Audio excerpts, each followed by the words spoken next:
নমস্কার, আমি বনশ্রী। আমার কহন চ্যানেলে আমার শ্রোতা বন্ধুদের জানাই আন্তরিক শুভেচ্ছা। সকলের সুস্থতা কামনা করি। আজ শোনাব আশাপূর্ণা দেবীর প্রথম প্রতিশ্রুতির নবম পর্ব। এ পর্যন্ত আমরা দেখেছি সত্যবতী কাহিনীর কেন্দ্রবিন্দু। প্রচলিত সামাজিক নিয়মকে প্রশ্ন করার সাহস তার মধ্যে ছোটবেলা থেকেই দেখা যায়। অবশ্যই এ ব্যাপারে তার বাবা রামকালীর পূর্ণ সমর্থন মেয়ের প্রতি। এই পর্বে সত্যবতী শ্বশুরবাড়ি গিয়েছে, সেখানেও সে স্বব্যক্তিত্বে নিজের আসন পাততে বদ্ধপরিকর। তবে রামকালী এই সত্যবতীকে দেখে বিস্মিত, যে কিনা পিতৃস্নেহে অন্ধ না হয়ে শ্বশুরবাড়ির ভালো মন্দের এবং নিজের কর্তব্যের কথা বাবাকে স্মরণ করিয়ে দেয়। সত্যর বেহায়াপনার কথা জানতে আর বাকি থাকে না কারও এ তল্লাটে। বাপ নিতে এসেছিল, শ্বশুর শাশুড়ি এক কথায় মত দিয়েছিল, অথচ সত্য যায়নি, নিজে ফিরিয়ে দিয়েছে বাপকে। এই অভাবনীয় সংবাদটা যেন খড়ের চালে আগুন লাগার মতো ছড়িয়ে পড়ল এপাড়া থেকে ওপাড়া। পাড়ার অন্য বউরা ভাবল বাণিজ্য বাড়ির বউটার নানা নিন্দেবাদ শুনেছি, এতদিনে তার মানে পাওয়া গেল বউটা পাগল। আহা বেচারা নবকুমার, বেআইয়ের বিষয়ের লোভে বাপ কিনা একটা পাগল বউ গলায় চাপিয়েছে ছেলের। তা সত্য সম্পর্কে ধরনের আলোচনা আরও একবার হয়ে গেছে ইতিপূর্বে। সত্যর বাপের বাড়ির দেশেই হয়েছে। যখন চাউর হয়ে গেল, রামকালী কবরেজ মেয়ে পাঠাতে চাননি, মেয়ে নিজে বলেছে পাঠিয়ে দাও বাবা। তখন এর থেকে বেশি বই কম ছিচিক্কার পড়েনি। ভুবনেশ্বরী অবিরল কেঁদে মাটি ভিজিয়েছে। সত্যর বন্ধুরা গাল থেকে আর হাত নামাতে পারেনি। সত্য নিশ্চল থেকেছে। শুধু যখন সারদা বলেছে নিজের পায়ে নিজে কুড়ুল মারলে ঠাকুরজি, তখন বলেছে কুড়ুল তো বাবা সেই 8 বছর বয়সে গলায় বসিয়ে রেখেছেন বউ, নতুন আর কি হলো। তবু আরেকটা বছর থাকতে পেতে। এতখানি জীবনে একটা বছর কম বেশিতে আর কি বা হবে বউ। রাগের মাথায় তারা ওই আবার বিয়ে নাকি বলেছে, তাই করলে তো সারা জীবন সতীনের জ্বালায় জ্বলতে হবে। সারদা একটা নিঃশ্বাস ফেলে চুপ করেছে। আর যখন ভুবনেশ্বরী কেঁদে কেঁদে মেয়ের হাত ধরে বলেছে আমাদের জন্যে তোর মন কেমন করছে না সত্য, তখন সত্য অন্যদিকে মুখ ফিরিয়ে উদাস গলায় বলেছে করছে কি করছে না সে কথাকে ঢাক পিটিয়ে বলতে হবে। তবে স্বেচ্ছায় যেতে চাইলি কেন? কেন কথার মানে নেই। নিজেরাই তো বলো মা বড় নির্বোধ, কেঁদে কেঁদে মরো, আপনি ভাবিয়া দেখো কার ঘর বর। তবে ভুবনেশ্বরী এতেও চৈতন্য লাভ করেনি। বলেছিল আমার তো তবু এপাড়া ওপাড়া, তোর মতন 10-20 ক্রোশ দূরে নয়। কথা শেষ হয়নি। এই সময় আর বাঁধ রাখতে পারেনি সত্য। হাপুস নয়নে কেঁদে ফেলে বলেছে তা সে কথাটা সময়কালে ভাবনি কেন? একটা মাত্র মেয়ে আমি তোমাদের চোখ ছাড়া দেশ ছাড়া করে এক অগঙ্গার দেশে বিদেয় করে দিয়েছ। মায়া মমতা থাকলে পারতে তা। এই তো পুণ্যি মোটে 1 বছরের ছোট আমার চেয়ে, দিব্যি ড্যাংলে গিয়ে বেড়াচ্ছে। আর আমার সেই কোন কালে পরগোত্তর করে দিয়ে গলাটা ছেড়ে নিয়ে কথাটা শেষ করেছে সে। তা না দিলে পারত কেউ আমার গলায় গামছা দিয়ে টেনে নিয়ে যেতে। বাবা মেয়ে বলে মায়া করেননি, গৌরী দান করে পুণ্যি করেছেন। আমারও নেই মায়া মমতা। নির্মায়িক বাপের নির্মায়িক মেয়ে বলেই হঠাৎ মাটিতে উপুড় হয়ে পড়ে ডুকরে ডুকরে কেঁদেছে দীর্ঘ সময় ধরে। তবু শ্বশুরবাড়ি যাওয়া রদ হয়নি। রামকালী আর রামকালীর মেয়ে দুজনেই সমান। দুজনের মতোই কথা যখন দেওয়া হয়ে গেছে, তখন আর নতুন বিবেচনা চলে না। বাপের আড়ালে আর মায়ের সামনে আলোচনার ঝড় বয়েছিল।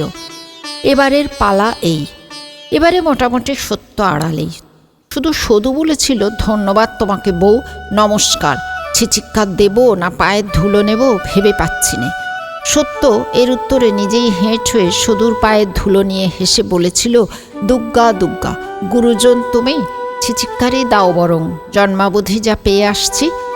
সত্যর মধ্যে যে বিরাট সমুদ্রের আলোড়ন চলছে, তাকে সত্য লোকের সামনে মেলে ধরবে? হ্যাঁ, সমুদ্রের আলোড়নই। তবু বাপ চলে যাবার পর ভেঙে পড়েনি সে। যথারীতি তারপরেই তেল সলতে নিয়ে বসেছে পিদিম সাজাতে। তারপর ঘাটে গেছে, দা ধুয়ে কাপড় কেচে মস্ত ঘড়াটা ভরে এনে দাওয়ায় বসিয়ে ভিজে কাপড়েই ঠাকুর ঘরে সন্ধে দেখিয়ে শাঁখ বাজিয়ে তুলসী মঞ্চে জল দিয়ে শুকনো কাপড় পরে রাত্রিরের রান্নার ব্যবস্থা করতে বসেছে। রাত্রিরের রান্নাটা সত্যই করে আজকাল। সদুকে বলে এ অধিকার অর্জন করেছে সে। রান্না করতে করতে যে চোখ দিয়ে জল গড়িয়ে পড়েছিল তার, ফাল্গুনের শেষ থেকে বৈশাখের মাঝামাঝি আসতে কদিন লাগে কিছুতেই হিসেব মেলাতে পারেনি। তার আর কোনো সাক্ষী নেই। কিন্তু সত্যর জীবনে কি সেই বৈশাখের মাঝামাঝিটা দেখা দিয়েছিল আনন্দের মূর্তি নিয়ে, আলো ঝলমলে উজ্জ্বল মূর্তি নিয়ে? না, সে দেখা পায়নি সত্য। পুণ্যের বিয়েতে যাওয়া হয়নি তার। ঠিক সেই সময় এলোকেশী রক্ত আমাশায় পড়ে মরতে বসেছিলেন, আর কাঁথা মড়ে দিয়ে পড়ে থাকা মানুষটাই খিঁচিয়ে উঠে বলেছিল, কি বললি শুধু? বাপের বাড়ির লোকের সঙ্গে যাব বলে নাচছে হারামজাদি। বাপ যখন সোহাগ করে নিতে এসেছিল তখন যাওয়া হলো না, এখন আমি মরতে বসেছি বলে দিকে যাওয়া হবে না। যে নিতে এসেছে ধুলো পায়ে বিদেয় হোক। মামি মরতে বসেছে বলে যে শুধু ছিঁড়ে কথা কইবে তা কিন্তু করেনি। ঝংকার দিয়ে বলেছিল সে, তারা তোমার লোককে টাটের শালগেরামের মতন পাদ্য অর্ঘ্য দিয়ে বসিয়ে খাইয়ে মাখিয়ে আরেক পোটলা জিনিস দিয়ে বুক ভরিয়ে বিদেয় দিল, আর তাদের লোককে ধুলো পায়ে বিদেয় দেবে? তা ভালো, মুখটা খুব উজ্জ্বল হবে। কিন্তু আমি বলি কি, 2-10 দিনের জন্যে পাঠিয়েই দাও। ছেলে মানুষ, তাছাড়া শুনেছি ওই পিসি চিরকালের খেলুড়ি। এলোকেশী চি চি করে বলেছিলেন, তবে বল যেতে, তুমিই বা থাকবে কেন? তুমিও বিদেয় হও, শুধু যাওয়ার আগে একখানা ছুরি এনে আমার গলায় বসিয়ে দিয়ে যাও। শুধু ছুরি দেয়নি, নিজেও বিদেয় হয়নি, শুধু সত্যের যাওয়ার বন্দোবস্ত করেছিল। কিন্তু মস্ত বাজ সাধল নবকুমার। হঠাৎ পুরুষকর্তার ভূমিকা নিয়ে বেশ সোচ্চার ঘোষণা করে বসল, যাওয়া টাওয়া হবে না কারুর। আমার মা মরছে, আর লোকে এখন খুড়তুতো পিসির বিয়ের ভোজ খেতে ছুটবে। বলে দাও সদুদি, সে গুড়ে বালি, যাওয়া বন্ধ থাক। নবকুমারের ঘোষণায় কর্তাগিন্নি পরম পুলকে নির্লিপ্ত সেজে বললেন, আমরা আর কি বলবো। নব যখন, তবু সদু চেষ্টা করেছিল, বলেছিল সবসময় বোঝে নবার কথাতেই ওঠো বসো তোমরা। কিন্তু কাজ হয়নি। এলোকেশী সাপমন্যে দিয়ে ভূত ভাগিয়েছিলেন। সত্যবতী বলেছিল, আমি বাবাকে কথা দিয়েছিলাম বিয়েতে যাব। নবকুমার সদু মারফত সে কথা শুনে জবাব দিয়েছিল, সমাজে আমাদের মুখটা হেট হয়, এই যদি কেউ চায় তো যাক। সদু ওর মুখের দিকে কিছুক্ষণ তাকিয়ে থেকে হঠাৎ হেসে ফেলে বলেছিল, খুব তো বিজ্ঞের মতো কথা বলছিস, আসল ব্যাপারটা কি বল দেখি। বউকে তো এখনো ঘরে পাসনি, তবু এত মন কেমন? সদুর এই কথায় নবকুমারের কর্তাতেই ঘুচে গিয়েছিল, যা বলে ঝপ করে সরে গিয়েছিল। বোধ করি একথাও ভেবেছিল সদুদিকে অন্তর্যামী।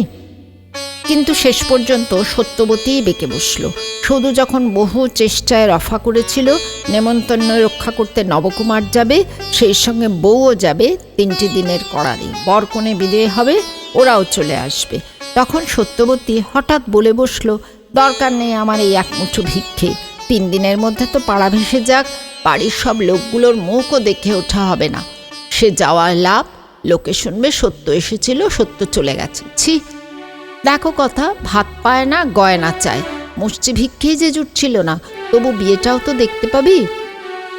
থাক, নাই দেখলাম, যার নেমন্তন্ন রক্ষের কথা সে যাক।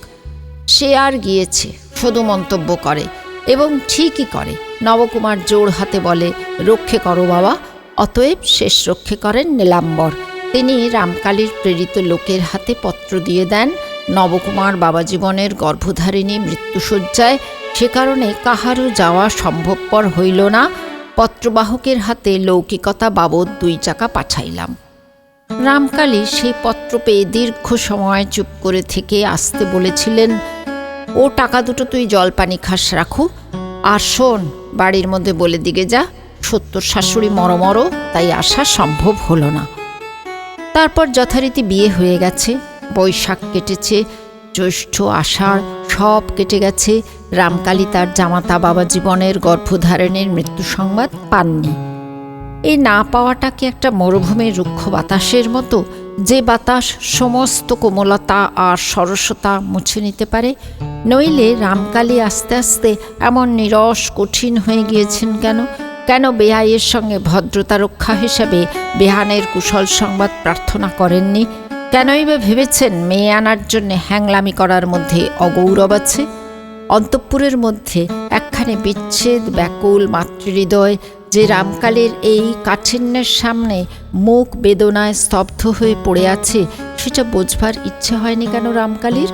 রামকালীকে ভেবেছিলেন এবারও সেই এক ফোঁটা মেয়েটাই বাপের কাছে অহংকারের পরিমাপ দেখিয়েছে, দৃঢ়তার অহংকার, কাঠিন্যের অহংকার। বলতে চেয়েছে, দেখো আমিও কম যাই না। এই অভিমানাহত পিতৃহৃদয়টি এই অন্ধকারে দিশেহারা হয়ে চুপ করে থেকেছে আর ভেবেছে, দেখা যাক। কিন্তু কতদিন দেখবেন রামকালী? অসম বয়সী এই দুটো মানুষের দাবা খেলার চালের অবসরে কত ব্যাপারই ঘটে গেল, যে ব্যাপারের একটা ঘটলে ও মেয়ে বাপের বাড়ি ছুটে আসতে পারে। কিন্তু বলা তো চাই, মেয়ের বাপ গলায় বস্ত্র দিয়ে আবার আর্জি পেশ করবে, তবে তো তা করছেন না রামকালী। অতএব আরও একবার বর্ষা, শরৎ, শীত, বসন্ত পার হয়ে গেল নিজস্ব নিয়মে। নীলাম্বর বাড়ুজ্যে নিত্য নিয়মে সন্ধ্যা, গায়ত্রী, আহ্নিক পূজা ইত্যাদি সেরে গৃহদেবতা নারায়ণ শিলার প্রসাদী বাতাসা দুখানি মুখে দিয়ে জল খেয়ে হাঁক দিলেন, শুধু আজ আমার জল খাবার গুচ্ছাস নে, শরীরটা তেমন ভালো নেই। শুধু দুটি চাল ভাজায় তেল নুন মাখছিল মামার জন্যে। ঘরে ক্ষীরের তক্তি আছে, নারকেল কোড়া, ওতেই হবে। আজকাল আর রাত্রে বেশি কিছু খান না নীলাম্বর। মামার কথায় বেরিয়ে এসে বলে, শুধু কেন, শরীরে আবার কি হলো তোমার মামা? কি জানি, তেমন খিদে নেই বলে যথারীতি বেনিয়ানটি গায়ে এঁটে চাদর কাঁধে ফেলে নিত্য নিয়মিত রাত চড়তে বেরিয়ে যান নীলাম্বর। সত্যবতী ঘর থেকে বেরিয়ে এসে বলে, শরীর খারাপ যদি? ঠাকুর আবার এই শীতের রাত্রিরে বেরোলেন কেন ঠাকুরজি? শুধু হাসি চেপে বলে, কেন বেরোলেন তুই নিজে জিজ্ঞেস করলেই পারতিস বউ। শোনো কথা, আমি কথা কই? ও তা বটে, মনে শুধু মুখ টিপে হাসে। সত্য হঠাৎ সদুর হাত চেপে ধরে সন্দিগ্ধ স্বরে বলে, আচ্ছা ঠাকুরজি, ঠাকুর বেড়াতে বেরোলেই তুমি অমন হাসো কেন বলো তো? কোথায় যান? শুধু অমায়িক মুখে বলে, ও মা, হাসি আবার কখন? যান বোধহয় দাবা পাশার আড্ডায়। তা শরীর খারাপ হলেও যেতে হবে? ঝড় বৃষ্টি বজ্রপাত কোনো মতেই কামাই চলবে না? বারণ করতে পারো না তোমরা? বারণ? ও বাবা, ও আকর্ষণ জমের আকর্ষণের বাড়া বলে আরেকবার হাসি চাপে শুধু। আমি ঠাকুরের সঙ্গে কথা কইলে ঠাকুরের ওই মারাত্মক নেশা ছাড়িয়ে দিতাম। তা সেই চেষ্টাই নয় করিস? নিজে বলতে না পারিস, বরকে দিয়ে বলাস। সেই উপযুক্ত ছেলে বাপের এই বদ নেশা যদি ছাড়াতে পারে। শুধু এবার হাসি চাপে না, হাসি। কথাটা যে সত্যি ওর মনে লাগলো তা নয়, বরং সদুর কথার মধ্যে সে একটা প্রচ্ছন্ন কৌতুকেরই আভাস পেল। তার শ্বশুরের এই আড্ডার আকর্ষণটা যে ঠিক দাবা পাশার আড্ডা নয়, এই সন্দেহই বদ্ধমূল হল।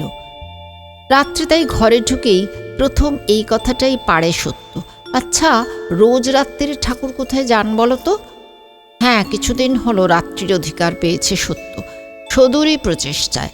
আর সদুর প্রচেষ্টাটা নবকুমারের প্রতি করুণাতেই, নইলে বউ তো কিছুতেই হেলে দোলে না। নববধূর স্বপ্নে বিভোর নবকুমার অবশ্যই এহেন প্রশ্নের জন্য প্রস্তুত ছিল না। তাই থতমত খেয়ে বলে, কোথায় আবার, তুমি জানো না? জানলে তোমায় শুধোতাম না। নবকুমার গম্ভীর হয়ে গিয়ে বলে, বাপ গুরুজন, তার কথা নিয়ে আলোচনা না করাই ভালো।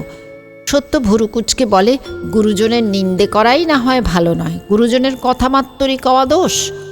নবকুমার গম্ভীরতর হয়ে বলে, তা এ তো নিন্দেরই কথা। বামুনের ছেলে হয়ে বাগদিপাড়ায় যাওয়া, তাদের হাতের পানজল খাওয়া, এসব কি আর খুব গুণের কথা?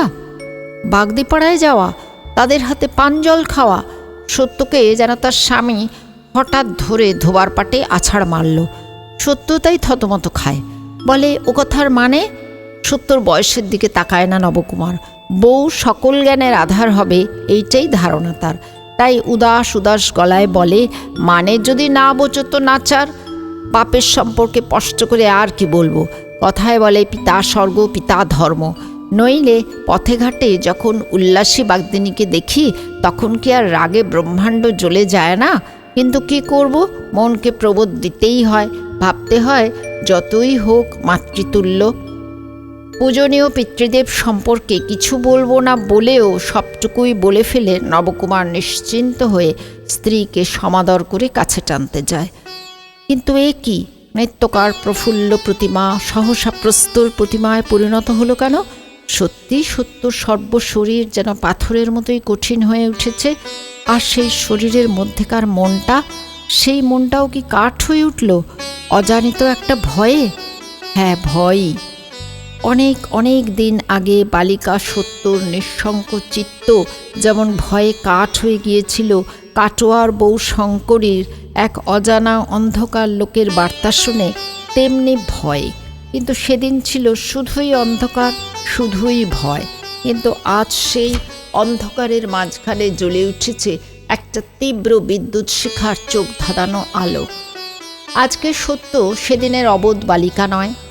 সংসার তত্ত্বের অনেক কিছুই তার জানা হয়ে গেছে। তাই ভয়ের গাঢ় অন্ধকারের মাঝখানে দপদপ করে জ্বলে জ্বলে উঠছে ঘৃণার বিদ্যুৎ শিখা। বার দুই চেষ্টার পর নবকুমার হতাশ হয়ে বলে, হলোটা কি তোমার? সারাদিনের পর দুটো সুখ দুঃখের কথা কইব, একটু হাসি আনন্দ দেখব, এই আশায় হাঁ করে থাকি। সত্য রুদ্ধস্বরে বলে, হাসি আনন্দ তো কুমোর বাড়ির হাড়ি কলসি নয় যে ফরমাস দিলেই পাওয়া যায়। হাসি আনন্দের মতন মন না থাকলে? নির্বোধ নবকুমার পরিহাসের ব্যর্থ চেষ্টায় বলে, তাই এতে তোমার এত মন খারাপের কি আছে? আমি তো আর কোনো বাগদিনীর সঙ্গে ভালোবাসা। থামো থামো! তীব্র ধিক্কারের স্বর ছড়িয়ে পড়ে বদ্ধ ঘরের দেওয়ালে দেওয়ালে। শীতের রাতের সুবিধে একটু বা গলা খুলে কথা কওয়া চলে। আর সত্যি কথা বলতে, সত্য এমন কিছু লজ্জাবতী বউও নয়। গলার শব্দ তার যখন তখনই শুনতে পাওয়া যায়। ধিক্কার দিয়ে সত্য গায়ের কাঁথাটা টেনে গলা পর্যন্ত ঢেকে ওদিকে মুখ করে শুয়ে বলে, এই ঘেন্নার কথা নিয়ে হাসি ঠাট্টা করতে লজ্জা হয় না তোমাদের? আমি কিন্তু এই স্পষ্ট বলে দিচ্ছি, এরপর থেকে যদি ঠাকুরকে আমি ছেদ্দাভক্তি না করতে পারি, দোষও না আমায়। এরপর নবকুমার কথা কইবার চেষ্টায় ব্যর্থ হয়ে মনে মনে নিজেকে গালাগাল দিতে থাকে। ছি ছি, কি একটা গাধা সে! বললেই হতো বাবা কোথায় যায় আমি জানি না। বউকে তো সে চেনে, ভালো মেজাজে আছে তো গঙ্গা জল, মেজাজ বিগড়ে গেল তো আগুনের খাপড়া। বাবা, কি যে এক বজ্ঞা মেয়ে! কবে একদিন সেই নবকুমারের কি একটা মিথ্যে কথা ধরে ফেলে একেবারে 5 দিন কথা বন্ধ। অবশেষে নবকুমার নিতাইয়ের কাছ থেকে পরামর্শ নিয়ে একটা শাস্ত্রের শ্লোক আউড়ে বোঝায়, পরিবারের সঙ্গে মিথ্যে কথায় পাপ নেই, তবে বউয়ের মুখের কুলুপ খোলে। অবশ্যই শাস্ত্রবাক্য মেনে নিয়ে নয়, মুখ খোলে প্রতিবাদের মুখরতায়। সেদিন তেজের সঙ্গে বলেছিল সত্য, থাক থাক, আর শাস্ত্র আওড়াতে হবে না। যে শাস্ত্রে বলে মিথ্যে কথায় পাপ নেই, সেই শাস্ত্রে আমার অরুচি। পরিবার বুঝি একটা মানুষ নয়? ভগবান বাস করে না তার মধ্যে? এরপর আর তোমার কোনো কথা মন প্রাণ দিয়ে বিশ্বাস করব আমি? সে যাই হোক, তবু ঝগড়ার সূত্রেও কথার দরজা খুলেছিল। এবার আবার কি জানি কি হয়। আর সত্য, সে ভেবেছিল, ছি ছি, এই চরিত্র তার শ্বশুরের, যাকে ঠাকুর বলে সম্বোধন করতে হয় তাকে। চরিত্রের অন্য বহুবিধ ত্রুটি সে দেখেছে শ্বশুরের, নীচতা, ক্ষুদ্রতা, স্বার্থপরতায় গিন্নি লোকেশির থেকে কিছু কম যান না তিনি। এ যাবৎ এসবই মনে মনে মেনে নিয়েছে সত্য, আর ভেবেছে ত্রিসংসারে আমার বাবার মতন আর কজন হবে। কিন্তু এ কি, এ যে ঘৃণায় লজ্জায় সমস্ত রক্তকণা ছিছি করে উঠছে। এই বয়সে এই প্রবৃত্তি! আর সবচেয়ে আশ্চর্য কথা, এরা সে কথা সবাই জানে, অথচ সত্য নির্বোধ, সত্য ন্যাকা। তাই এতদিন দেখেও শ্বশুরের এই রাত চড়ার অর্থ কোনোদিন আবিষ্কার করার চেষ্টা করেনি। সত্যরা ঘুমিয়ে পড়ার অনেক পর জেনে তিনি বাড়ি ফেরেন, এ কথা তো বরাবরই দেখেছে। তার মানে বোঝেনি, না না, এ শ্বশুরকে সে ভক্তিছেদ্দা করতে পারবে না, তাতে সত্যকে সে যে যাই বলুক। হঠাৎ সত্যর সর্বশরীর আলোড়ন করে প্রবল একটা কান্নার উচ্ছ্বাস আসে। আর এই দীর্ঘকাল পরে বাপের উপর তীব্র অভিমানে হৃদয় বিদীর্ণ হতে থাকে তার। এ সংসারে এসে অনেক নীচতা, অনেক ক্ষুদ্রতা, অনেক হৃদয়হীনতা দেখেছে সত্য। সবই এদের অশিক্ষা কুশিক্ষার ফল বলে সহ্য করে নিয়েছে। কিন্তু আজকে এই একটা বুড়ো লোকের চরিত্রহীনতায়, নোংরামি তাকে যেন আছড়ে আছড়ে মারছে। তাই যে সত্য উৎপীড়নেও কখনো কাঁদে না, সে আজ কেঁদে বালিশ ভিজিয়ে বলতে থাকে, বাবা, বাবা গো, 10টা নয়, 5টা নয়, একটা মাত্র মেয়ে আমি তোমার, তা দেখে শুনে এমন ঘরেও দিয়েছিলে। এত তুমি বিচক্ষণ, আর তোমার এই বিচার! অনেকক্ষণ কেঁদে কেঁদে একসময় ঘুমিয়ে পড়ে সত্য। কিন্তু রাতে কম ঘুমিয়েছে বলে সকালবেলা পর্যন্ত ঘুমোবে, এত সুখ তো আর বউ মানুষের ভাগ্যে ঘটে না। যথারীতি ভোরে উঠে স্নান শুদ্ধ হয়ে নারায়ণের ঘরের গোছ করতে ঢুকল সত্য ভারাক্রান্ত মনে। আর অভ্যাস মতন চন্দন পাটাখানা টেনে নিয়ে চন্দন ঘষতে গিয়েই কথাটা একটা বিদ্যুৎ শিহরণ এনে দিল ওর মধ্যে। সত্যরই যত্ন করে চন্দন ঘষা, ফুল তুলসী বাছা, ধূপ ধুনে ঘর ভর্তি করে তোলার মূল্য কি? এসব উপকরণ নিয়ে পুজো করবেন তো এখন নীলাম্বর বাড়ুজ্যে। তার আবার কাশির ধাত বলে প্রাতঃস্নান করবেন না, মুখ হাত ধুয়ে তসর ধুতিকানা জড়িয়ে এসে পুজোর আসনে বসেন। কিন্তু স্নান করলেই বাকি, দেহ মন আত্মা সবই যার অসুচি, স্নানে আর কি শুদ্ধ হবে সে? হাত গুটিয়ে চুপ করে বসে থাকে সত্য হাঁটুতে মুখ রেখে। ফুল তোলা হয় না, তুলসী চয়ন হয় না। অনেকক্ষণ পরে সৌদামণি কি কাজে এদিকে এসে থমকে দাঁড়িয়ে পড়ে বলে, কি হলো বউ, অমন করে বসে যে? সত্য অবশ্য নির্বাক, শুধু ব্যগ্রভাবে দরজার চৌকাটা বুঝে এগিয়ে এসে বলে, শরীর খারাপ করছে? সত্য মাথা নাড়ে। তবে বাপের বাড়ির জন্য মন তোলা হচ্ছে বুঝি? সত্যি কতকাল হয়ে গেল। সত্য হঠাৎ উঠে দাঁড়িয়ে বলে ওঠে, বাপের বাড়ির জন্য মন তোলা হতে কখনো দেখেছো ঠাকুরজি, তাই বলছো? শুধু তার বড় ননদ, তবু এটুকু প্রশ্রয় তার কাছে আছে। শুধু হেসে ফেলে বলে, তা দেখিনি বটে, তাহলে বরের সঙ্গে কোঁদল? বকো না ঠাকুরজি, অত তুচ্ছ ব্যাপারে তোমাদের বউ হারে না। আমার মন ভালো নেই, আজ থেকে পুজোর ঘরের কাজ আমি আর করব না। শুধু হঠাৎই অভাবিত ঘোষণায় স্তম্ভিত হয়ে বলে, সে কি কথা বউ? ওই কথা ঠাকুরজি, গুরুজনের কথায় বলতে কিছু চাইনে, কিন্তু ঠাকুর এসে পুজোয় আসনে বসবেন মনে করে পুজোর গোছ করবার প্রবৃত্তি আমার হরে যাচ্ছে। শুধু ভয়ের চোটে নিজের মুখখানাকেই একবার হাত চাপা দিয়ে আস্তে ব্যস্তে বলে, ওকে সব মনে সে কথা বউ, মামির কানে গেলে আস্ত থাকবি? সত্য মুখটা ফিরিয়ে শুকনো গলায় বলে, এ সংসারে আর আস্ত থাকবার বাসনা আমার নেই ঠাকুরজি। শুধু প্রমাদ গণে। এ আবার কি কথা রে বাবা? এর মূল কারণ যে সত্যর কালকের সেই শ্বশুর সম্পর্কিত প্রশ্ন, তাতে আর সন্দেহ নেই। বোধ করি প্রশ্নের উত্তর তার জানা হয়ে গেছে, কিন্তু তার সঙ্গে এই রণমূর্তির সঠিক সম্বন্ধ অনুমান করতে পারে না শুধু, পারবার কথাও নয়। সদুর অনেক বয়স হয়েছে, এসব ব্যাপার তার কাছে কিছুই নয়। আশপাশে অহরহ দেখতে দেখতে হাড়মাস কালি। কাজেই নিজের স্বামী পুত্র ব্যতীত আর কারো চরিত্রহীনতায় যে এত বিচলিত হওয়া সম্ভব, এ সদুর বোধের বাইরে। কিন্তু অন্য বিষয়ে সদু বুদ্ধিমতী, তাই এই কথা নিয়ে বেশি বাজাবাজি না করে বলে, আচ্ছা বেশ, আমি চট করে টানটা সেরে এসে দিচ্ছি গুছিয়ে, তুমি চলে এসো। রাগ করো না ঠাকুরজি, আমার মন কিছুতেই দিচ্ছে না সায়। তোমার কি কি কাজ আছে দেখিয়ে দাও, আমি করছি বলে সত্যি পুজোর ঘর থেকে বেরিয়ে আসে সত্য। কিন্তু পুজোর ঘরের তুলসী চন্দনের দায় না হয় সদু সামলালো। বধূ জনচিত আরও যে একটা কাজ রয়েছে সকালবেলাকার, সে দায় কে সামলাবে? সকালবেলা জল মুখে দেবার আগে শ্বশুর শাশুড়ির পদবন্দনা সত্যর নিত্য কর্মপদ্ধতির একটি অঙ্গ। এলোকেশই শিখিয়েছেন সদু মারফত। সত্য অবশ্য সে শিক্ষা মেনেই চলেছে যাবৎ। কিন্তু আজ সত্যর ভয়ানক এক দুঃসাহসিক সংকল্প। আস্ত তাকে না থাকতে হয় তাও ভালো, তবু ওই অপবিত্র মানুষটার পায়ের ধুলো মাথায় নেবে না সে। গুরুজন, তা কি আর করা যাবে? গুরুজন যদি ইতরজনের মতো আচরণ করে। এলোকেশীয় নিত্য সকালবেলা স্নান সেরে এসেই পুজোর ঘরে ঢোকেন। সাংসারিক কাজের তো আর কোনো দায় নেই। সদু আছে, বউ আছে, আর এলোকেশীর আছে দেবদ্বিজে পরমা ভক্তি। নীলাম্বরও সারা সকাল ওখানেই থাকেন, চণ্ডীর পুঁথি পড়েন, মহিনমস্তব আওড়ান। কর্তাগিন্নির যাবতীয় বিশ্রামালাপ এখানেই, কারণ সে আলাপের যেটা প্রধান সময়, সে সময়টা এলোকেশীর হাতের বাইরে। মশারি বক্তৃতার উপায় কোথা? তাই এইখানেই রোজ একত্রে দুজনকে প্রণাম করে যায় সত্য। কিন্তু আজ আর সত্যের দেখা নেই।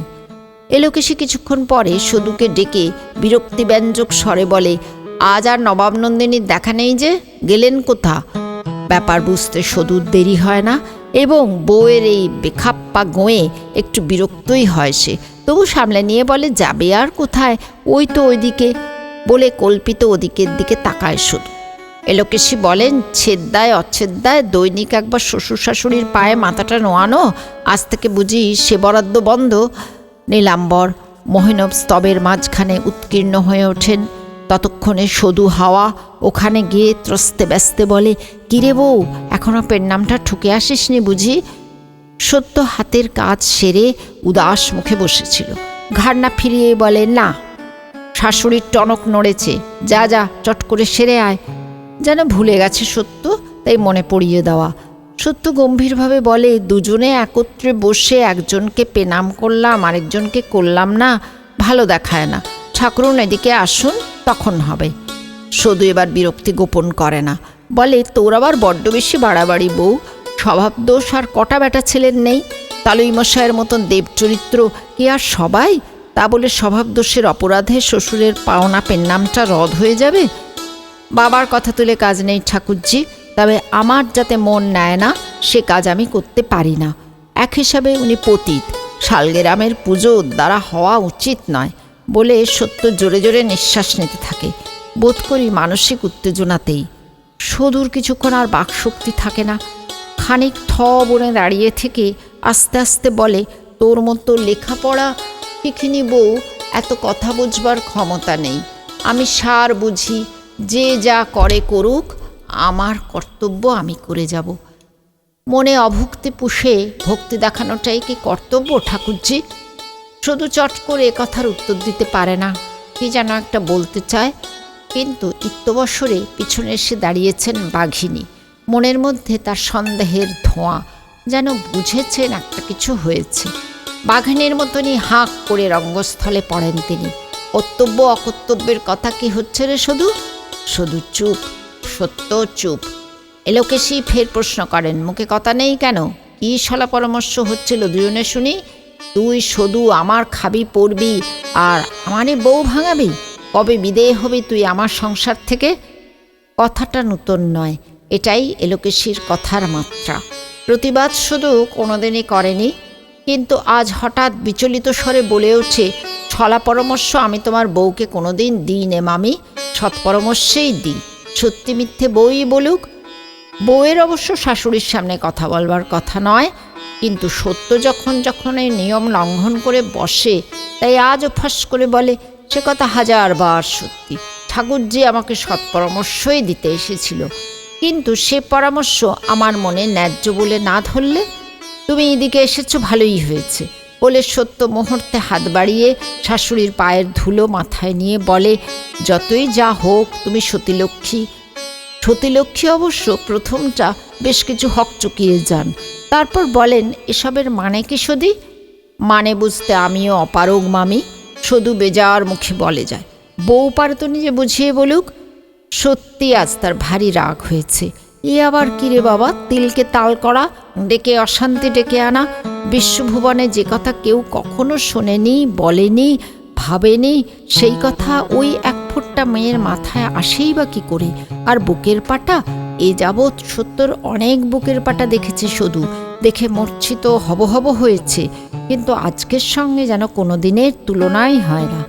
তা সত্যি তুলনাই হয় না, কারণ সদু চলে যেতে যেতেও শুনতে পায় সত্য বলছে, বলতে মাথা কাটা গেলেও না বলে পাচ্ছি নে, ঠাকুরের পায়ের ধুলো মাথায় ঠেকাবার প্রবৃত্তি আর আমার নেই। যতদিন না জানতাম ততদিন। কথার শেষাংশ শোনবার ক্ষমতা আর হয় না সদুর। ঝপ করে বিনা প্রয়োজনে একটা ঘোড়া নিয়ে ঘাটে চলে যায়। অনেকক্ষণ পরে ঘোড়া কাছে নিয়ে আস্তে আস্তে খিড়কির দরজায় দাঁড়ায়। না, কোনো শব্দ নেই, সব যেন নিথর। তবে কি একটা হত্যাকাণ্ড ঘটে গেছে? এটা শ্মশানের নিস্তব্ধতা। দাওয়ায় উঠে কিন্তু অবাক হয়ে গেল সদু।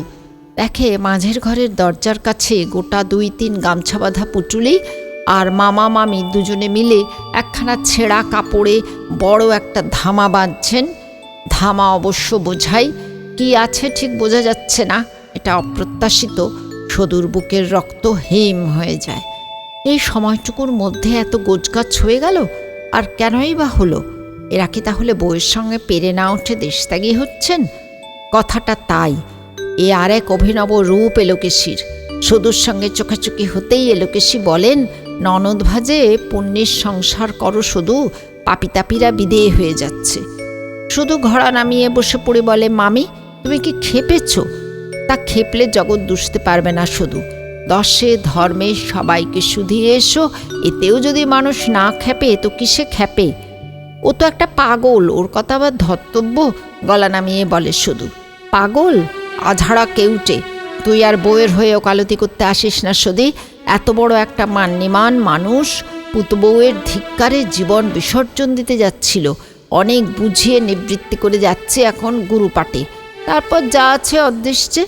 জোরে জোরে গাছড়ি বাঁধতে থাকেন এলোকেশী। সদুর ইচ্ছে করছিল যে ছুটে গিয়ে বউকে বলে, ভালো চাস তো পায়ে ধরে মাপ চাই গে যা, কিন্তু জানে সে কথা বলা বৃথা। স্বয়ং বৈকুণ্ঠের নারায়ণ এলেও সত্যকে সমতে আনতে পারবেন না। অনেক গুণ আছে বউয়ের, কিন্তু ওই এক মহৎ দোষ, জেদ। মেয়ে মানুষের এত জেদ। আজকের ব্যাপারটাকে সদু যেন কোনো দিক থেকেই সমর্থন করতে পারছে না, তাই চেষ্টা সে এদিক থেকেই করে। তা বাড়ি ছেড়ে তোমরা যাবে কেন শুনি? বাড়ি কি তোমার ছেলে বউয়ের? না হোক, যেখানে ওর মুখ দেখতে হবে সেখানে থাকবো না, ব্যাস। এতক্ষণে মুখ খোলেন নীলাম্বর। এ কথাটি বলেন তিনি। তা বাড়ি থেকে তো অমনি মুখে যাওয়া চলবে না। ভাত ডাল চড়িয়েছি আমি, মুখে দিতে হবে। এ যেন আপাতত সমুদ্রে বালির বাঁধ। চড়িয়েছিল সত্যি, কিন্তু রান্নাঘরের অবস্থা সম্পর্কে এখন আর কোনো জ্ঞান নেই সুদূর। কাঠ পুড়ে উনুন নিভে ঠান্ডা হয়ে বসে আছে নিশ্চিত। সহসা নীলাম্বর একটা প্রবল হুঙ্কার দিয়ে মাটিতে পা ছোকেন। ভাত ডাল এ ভিটে আমি আর জলগ্রহণ করব ভেবেছিস তুই? সদুর বুকটা ধরফড় করে ওঠে। মামির সঙ্গে সে অনেক কথা চালাতে পারে, কিন্তু মামা? উল্লাসীর হাতে পাঞ্জল খাওয়া ইত্যাদি করে বহু ইতিহাসই তার জানা। তো কই ভয় মরেনি।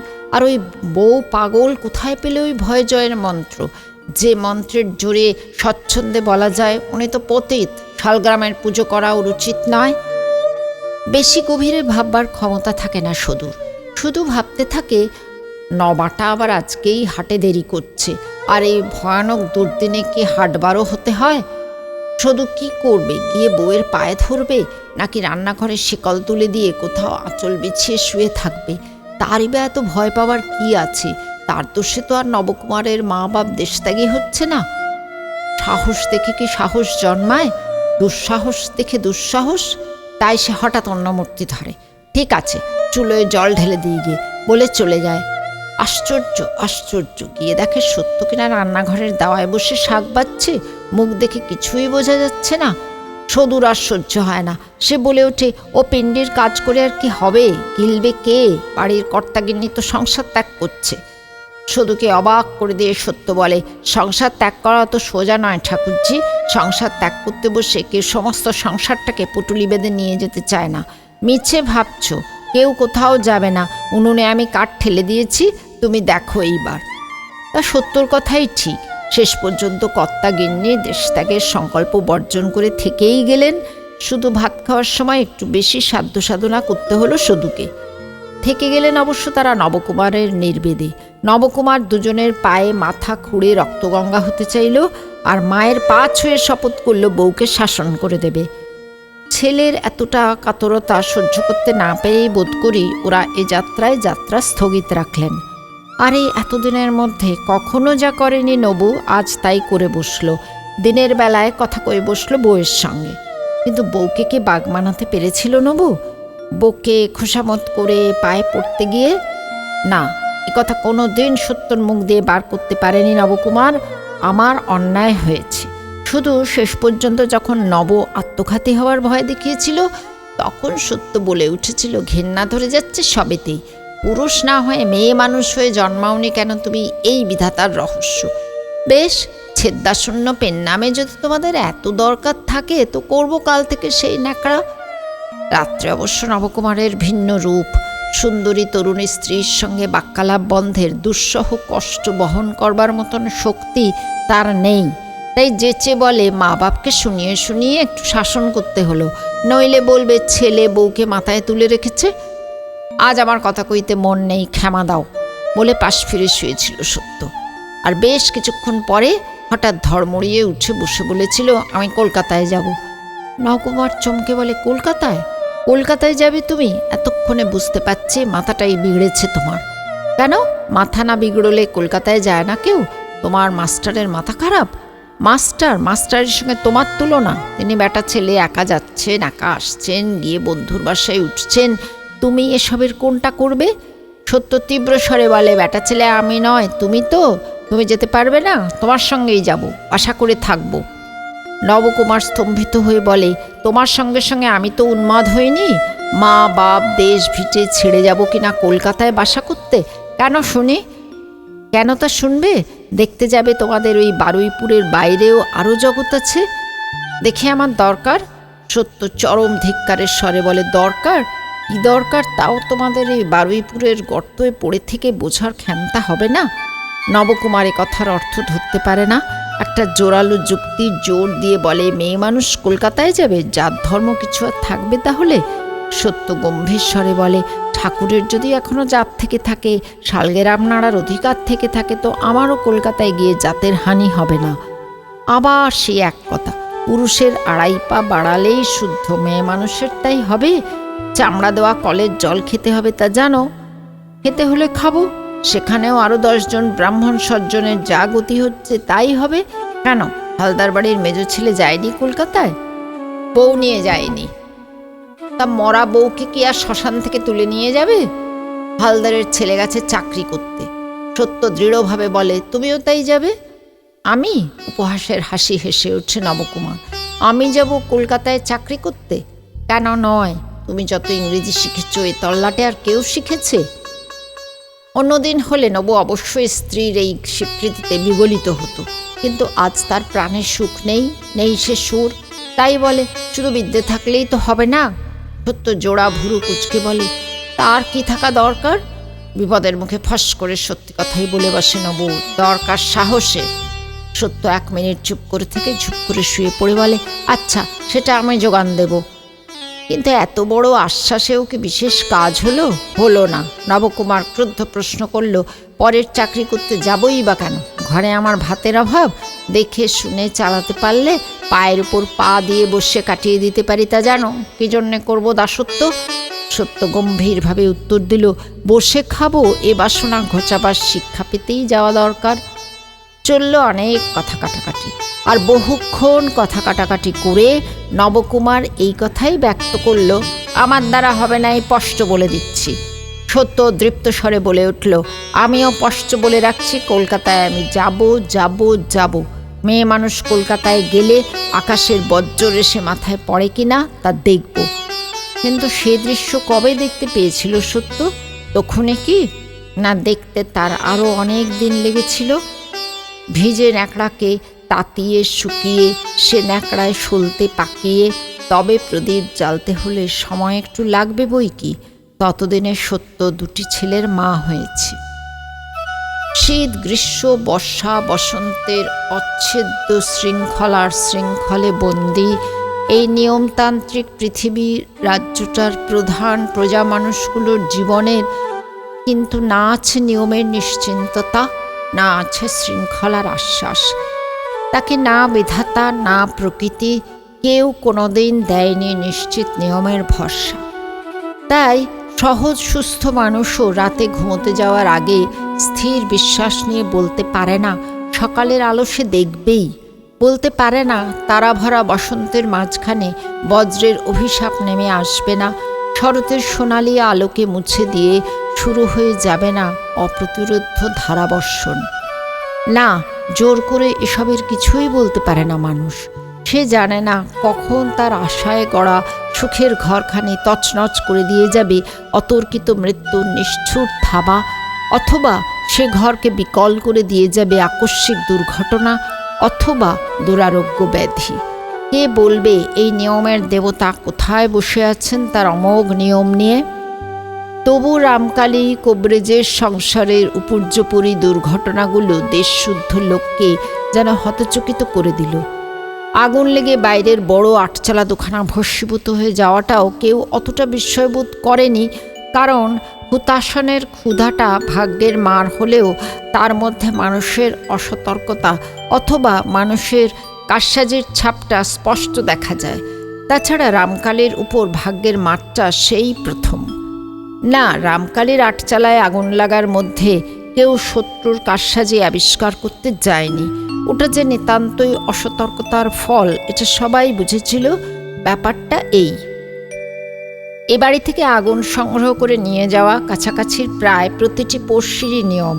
বরাবরই সেসব বাড়ির কেউ না কেউ নিজেদের প্রয়োজন মাফিক সময় এসে এ বাড়ির রান্নাঘর থেকে একখানা জ্বলন্ত কাঠ নিয়ে যায়। ঘরে তাদের উনানে শুকনো নারকেল পাতা খটখটে ঘুটে অথবা সরু করে কুচানো কাঠকুটো ডালপালা সাজানোই থাকে। জ্বলন্ত কাঠখানা এনে তাতে সংযোগ করে দিতে পারলেই মিটে গেল কাজ। রামকালীর বাড়িতে নিত্য সকালে ৩-৪টে করে উনুন জ্বলে। অতএব পড়শিরা নিজেদের সংসারে আবার আগুন জ্বালাবার অযথা হাঙ্গামার কথা ভাবতে যাবে কেন? কাজটা তো ঝঞ্ঝাটের। ছোলার কাঠি বানাও, চকমকি ঠোকো, সময় সাপেক্ষ ব্যাপার। তার চাইতে সেদিনও যথারীতি ওই ও বাড়ির ঘোষাল গিন্নির বিধবা মেয়ে তরু প্রহরখানেক বেলা নাগাদ একখানা জ্বলন্ত কাঠ নিয়ে বাড়ি থেকে নিজেদের বাড়ি যাচ্ছিল। হঠাৎ মাথা বরাবর খোলা আকাশে একটা দাঁড়কাক বিশ্রী করে ডেকে উঠল। দাঁড়কাকের ডাক অপয়া, এ আর কে না জানে। ঘোষালের মেয়ে তরুও জানত। তাছাড়া এও জানা ছিল তার যেদিন বৈধব্য দশা ঘটে সেদিন কোথায় যেন অনবরত দাঁড়কাক ডেকেছিল। তার উপর আজ আবার চতুর্দশী। তরুর বুকটাকে পেয়ে উঠল, তাড়াতাড়ি পা বাড়ালো। কিন্তু তাড়াতাড়ি পা চালিয়ে চলে যেতে গিয়েও আবার বাধা পেতে হলো। কাকটা আরও নেমে এসে প্রায় তরুর মাথার উপরে একটা পাক খেয়ে ডেকে উঠল। বুকটা হেম হয়ে হেতাহিত জ্ঞান লোপ পেয়ে গেল তরুর। কি কাজের কি পরিণাম খেয়ালে এলো না। হাতে সে জ্বলন্ত কাঠটা সে কাকের উদ্দেশ্যে ছুঁড়ে মারল। বলা বাহুল্য, আগুন দাঁড়কাকের আলোকাগ্রেও লাগলো না, পড়ল গিয়ে রামকালীর বারবাড়ির বড় আটচালার মাথায়। বৈঠকখানা, বাড়ি, চণ্ডীমণ্ডপ এসব রামকালীর পাকা কোঠা। কিন্তু কাজে কর্মে পুজো আচ্চায় বেশি লোক সমাগমের প্রয়োজনে প্রকাণ্ড দুখানা খড়ের আটচালা তিনি করিয়ে রেখেছিলেন পাশাপাশি গায়ে গায়ে। অগ্নিদেবতার জোড়া নৈবেদ্য হলো সে দুখানা। তরু শুধু অসতর্কই নয়, অন্যমনস্ক। কাঠখানা কোথায় গিয়ে পড়ল অথবা পড়ে কি করল সে সম্পর্কে খেয়াল মাত্র না করে তরু আবার এ বাড়িতে ফিরে এসে আরেকখানা জ্বলন্ত কাঠ নিয়ে বাড়ি ফিরল। কি কাজ সে করেছে সে টের পেল তখন, যখন লেলিহান আগুনের প্রচণ্ড শিখায় আর অজস্র ধোঁয়ায় আকাশ ভরে গেছে আর পাড়াশুদ্ধ লোকের চিৎকার আকাশ ছাড়িয়েছে। বোকা তরু এই বলে বুক চাপড়াতে উদ্যত হয়েছিল, ওগো এ সর্বনাশ যে আমিই ডেকে আনলাম। তরুর কাকা ইশারায় চুপ চুপ বলে থামিয়ে দিল তাকে। কিন্তু আগুনকে থামানো গেল না। আর থামাবার উপায়ই বা কি? পুকুর থেকে ঘড়ায় করে জল এনে দূর থেকে ছুঁড়ে মারাবই তো নয়। সে চেষ্টায় লাভ নেই। রামকালী গম্ভীর নির্ঘোষে ঘোষণা করলেন, আগুনে জল দেবার দরকার নেই, তাতে আরও ছড়াবে। চণ্ডীমণ্ডপের দেয়ালে জল ঢালো। যাদের যাদের কাছাকাছি বাড়ি তারা আপন আপন বাড়ির দেয়াল ঠান্ডা করো। তবু সকলে যখন হায় হায় করতে করতে বাড়ি ফিরল তখন সন্ধে হয় হয়। রামকালী চাটুর্যের মতো নিষ্পাপ নিষ্কলঙ্ক অগ্নিতেজা মানুষটার চালায় আগুন লাগলো কেন, এই নিয়ে জল্পনা কল্পনা শেষ রইল না। কিন্তু এ তো সবে প্রথম। এর কয়েকদিন পরেই দিনতারিণী ঘাট থেকে চান করে এসেই হঠাৎ শরীর কেমন করছে বলে পক্ষাঘাত হয়ে পড়লেন। পক্ষাঘাত পাতক রোগ। দিনতারিণীর তা অজানা নয়। ছেলের দিকে তাকিয়ে তিনি অশ্রু কলঙ্কিত চোখের ইশারায় কাতর আবেদন করলেন তাকে তাড়াতাড়ি পার করতে। রামকালী শুধু কপালের ঘাম মোছার ছলে একবার কপালে হাত ঠাকালেন। দিন তিনেক পরেই মারা গেলেন দিনতারিণী। না, অত বড় বুদ্ধি হয়েও মাকে বাঁচাতে পারলেন না বলে কেউ দুষল না রামকালীকে, বরং দিনতারিণীর ভাগ্যকে ধন্যি ধন্যি করতে লাগলো সবাই। বলল, খুব গিয়েছে বুড়ি, ভুগল না ভোগালো না, এমন মৃত্যুই তো কাম্য। তবে একথা বলতে ছাড়ল না, বছরটা একটু সাবধানে থেকো রামকালী, একে অগ্নির কোপ, তাই মহাগুরু নিপাত, সময়টা তোমার ভালো যাচ্ছে না। পাড়ার বয়োজ্যেষ্ঠরাই বলেন, এছাড়া আর কার সাহস? রামকালীর কাকা দাদা তো সাধ্যপক্ষে তার সামনে আসে না। সামনে আসে রাসু, কবরেজি শেখে কাকার কাছে, তবে প্রায়ই হতাশ করে কাকাকে। রামকালী কখনো ভ্রুকুটি করেন, কখনো হেসে ফেলে বলেন, তোর কিছু হবে না রাসু। কিন্তু শুধুই কি রাসুর? কুঞ্জর কোন ছেলেটারই বা কি হয়েছে? পাঠশালায় গিয়ে অনাসৃষ্টি খেলা উদ্ভাবন করা ছাড়া মাথার খেলাতে যেতে চায় না রাসুর কোনো ভাইয়েরই। রাসু তো তবু ছাত্রবৃত্তি পাশ করেছে, টোলেও পড়েছে কিছুদিন। তাছাড়া চেহারাটা সুকান্তি আর বেশ মার্জিত ভাব, অনেকটা কাকার ধাঁচের রং গড়ন তার, তাই সামনে দাঁড়ালে একটা মানুষের মতো দেখতে লাগে, আরগুলো তো তাতেও না। তাছাড়া কবরেজি বিদ্যে মাথায় না ঢুকুক, অনেক ব্যাপারেই রাসু রামকালীর ডান হাত। এই যে দিনতারিণীর শ্রাদ্ধের অত বড় কাণ্ডটা রাসু সামনে না থাকলে রীতিমতো বেগ পেতে হতো নাকি রামকালীকে, কারণ সপাক হবিষ্যান্ন, ত্রিসন্ধ্যা স্নান ইত্যাদি করে বহুবিধ নিয়মের পাকে বাঁধা থাকায় নিজে তো ঠিক মুক্তজীব ছিলেন না। রাসু কাজকর্মের ব্যাপারে যথেষ্ট পারক। দানসাগর করলেন রামকালী মাতৃশ্রাদ্ধে, সেই সমারোহে সত্য এলো, নবকুমারও এলো। রাসুই আনতে গেল। ঠাকুমা মারা যাওয়ার খবরে সত্যর প্রাণটা আকুলি বিকুলি করছিল। রাসুকে দেখে যেন স্বর্গের চাঁদ দেখল। এ সময় যে বাবা রাখু কি গিরি তাতেনিকে পাঠাননি, খুব ভালো করেছেন। 3.5 বছর পরে এই প্রথম বাপের বাড়ি যাওয়া। কিন্তু সত্যর দেহের অন্তঃপুরে তখন যে আরেক প্রথম সম্ভাবনার সূচনা দেখা দিয়েছে, সে কি সত্য জানতো না, না বুঝতে পারেনি? তা সত্য না পারুক, সদু পেরেছিল বুঝতে, কিন্তু রণচণ্ডী মামিকে এই সূচনা মাত্রাতেই জানাতে সাহস করেনি। শুধু ভেবেছিল যাক আর গোটা কতক দিন, তেমন প্রবল লক্ষণ ধরা পড়লে আপনিই জানবে বুড়ি। এই সময় দিনতারিণীর বার্তা, শুধু ভয় পেল। এ সময় এই ভাবল মামিকে বলি কি না বলি, কিন্তু বলার হয়ে উঠল না, বলতে দিল না তার মমতা। এ খবর শুনে যদি এলোকেশী আবার বউয়ের যাত্রায় বাদ সাধেন, আহা বেচারি, এই এতদিন এসেছে, এক নাগাড়ে আছে, আপন বুদ্ধির দোষেই হোক আর যার দোষেই হোক আছে, তো এই ছুতোয় যেতে পারে তো যাক, ভগবান ভালোই করবেন। তবে যাত্রাকালে চুপি চুপি সাবধান করে দেন সত্যকে, বাপের বাড়ি যাচ্ছিস, দীর্ঘকাল পরে যাচ্ছিস, কিন্তু সাবধান, বাধা গরু ছাড়া পাওয়ার মতো লাভঝাপ করিস নে। আমার বাপু সন্দেহ হচ্ছে। সত্য একটু ভাবনার মতন তাকে অস্ফুটে বলে ফেলেছিল, কি এই দেখো, কষ্ট করে না বললে আর হবে না বুঝি, এগিয়ে দিকে তো পাকা গিন্নি, সন্দেহ হচ্ছে পেটে বাচ্চা কাচ্চা কিছু এসেছে, বুঝলি, সাবধানে থাকা দরকার। ভয় না আহ্লাদ? ভয়, ভয়, সম্পূর্ণ ভয়, তবে এক অদ্ভুত ভয়। নিজের মধ্যে কি এক অজ্ঞাত রহস্য বাসা বেঁধেছে, একথা ভাবলে গায়ে কাঁটা দিয়ে ওঠে। গরুর গাড়ির ভিতরে বসে ঘোমচার মধ্যে থেকে বারবার নবকুমারকে দেখে সত্য আর মানুষটাকে দেখে নতুন মনে হয়।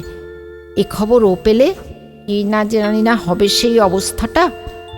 গরুর গাড়িতে বেশ ঝাঁকুনি লাগছিল, একসময় তাই বলেও ফেলে চুপি চুপি, পালকি আনলে না কেন বড়দা? রাসু অপ্রতিভমুখী বলে, খুব কষ্ট হচ্ছে না রে? আমি বলেছিলাম, তা খুড়োমশাই বললেন।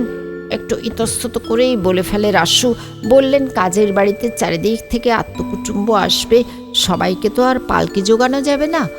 আমি তা অবশ্যই বলেছিলাম, সবাই আর জামাই তো সমান নয়। তাতেও বললেন জামাই তো বাড়িতে একটি নয় রাসু, ওকে আর কে বোঝাবে বল? সত্য অন্যমনস্কে চুপি চুপিটা ভুলে বেশ স্পষ্ট গলাতেই বলে ওঠে, তা এর আর বোঝবার কি আছে বড়দা, সত্যিই তো জামাই সবাই সমান। নিজের জামাইটি বলে সারপর করলে চলবে কেন? বরং পুণ্যের নতুন বিয়ে হয়েছে। কথা শেষ না করেই নবকুমারের উপস্থিতি স্মরণ করে জিভটা কেটে চুপ করে। কিন্তু সমুদ্রে বালির বাঁধ কতক্ষণ, আবার একসময় কথা কয়ে ওঠে সে। কত প্রশ্ন, কত ঔৎসুক্য। এই 3.5 বছরে কত ঘটনা ঘটেছে, কত জন্ম মৃত্যু লীলা খেলা হয়েছে, কত ছোট্ট মানুষ বড় হয়েছে, কত আইবুড়োর বিয়ে হয়ে গেছে। সেই সব তথ্যগুলোও তো কম মূল্যবান নয়, জানতে হবে না সেসব? তুমি কিন্তু একটু বদলাওনি বড়দা, সহাস্যমুখী বলে সত্য। আর নবকুমার বিগলিত বিস্ময়ে সেই হাস্যোজ্জ্বল মুখের দিকে তাকিয়ে থাকে। বিস্ময়? তা বিস্ময় বই কি, সত্যর এই মুখ সে কবে দেখেছে? সত্যর মুখটা যে হেসে উঠলে এমন অপূর্ব লাবণ্যময় দেখায়, সে কথাই বা কবে জেনেছে? তা সত্য সেই প্রশ্নে রাসুও হেসে উঠে বলে, আমি আবার এই কদিনে বদলাবো কি? কদিন? সত্যর যে মনে হচ্ছে কত যুগ যুগান্ত পার হয়ে গেছে, সে কথাই বলে সে বিস্ময় বিস্ফারিত নেত্রী। কদিন? বলো কি বড়দা, 3.5 বছর কদিন হলো? 3.5 বছর? রাসু আবার হেসে ওঠে। 3.5 বছর হয়ে গেল এর মধ্যেই? তা ওই শুনতেই 3.5 বছর কোথা দিয়ে কেটে গেছে। সত্য নিঃশ্বাস ফেলে বলে, তা তোমাদের আর কাটবে না কেন? স্বাধীন সুখী মানুষ, আমাদেরই মনে হচ্ছে যেন আরেকটা জন্ম পেরিয়ে এলাম। তা বাপের ভিটে পা দিয়েও ঠিক সেই কথাই মনে হয় সত্যর, যেন আরেকটা জন্ম পার হয়ে এলো। কিন্তু কোথায় এলো? ঠিক যে জায়গাটা থেকে চলে গিয়েছিল সেই জায়গাটাই কি? সেটা কি এখনো তেমনি পড়ে আছে, ফাঁকা, খালি?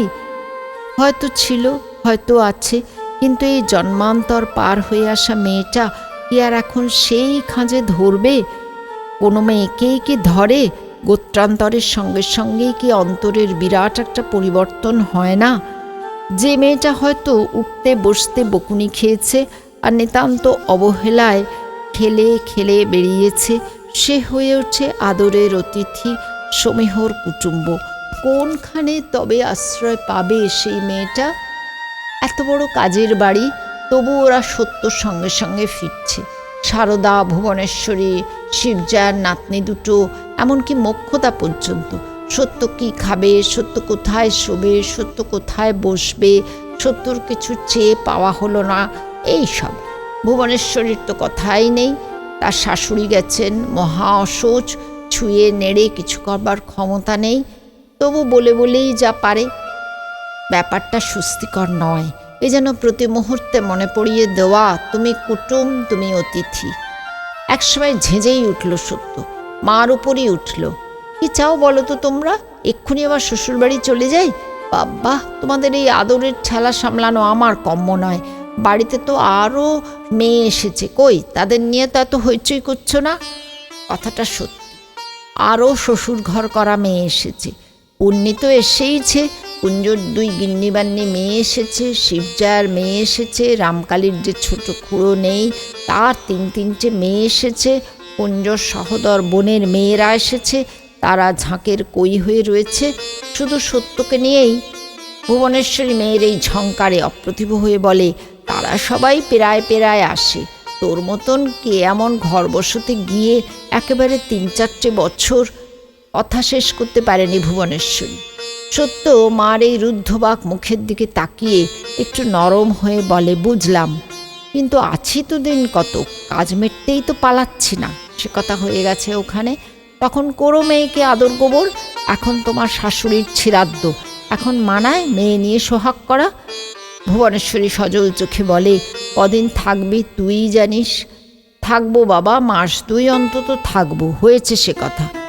চল পুণ্যি, আমাদের সেই বটতলার খেলাঘরটা দেখে আসি। বলে পুণ্যির হাতটা চেপে ধরে প্রায় টেনেই বার করে নিয়ে যায় তাকে সত্য খিড়কির দোর দিয়ে। ওদের এই খেলাঘরটা বাস্তবিকই একটি মনোরম ঠাঁই।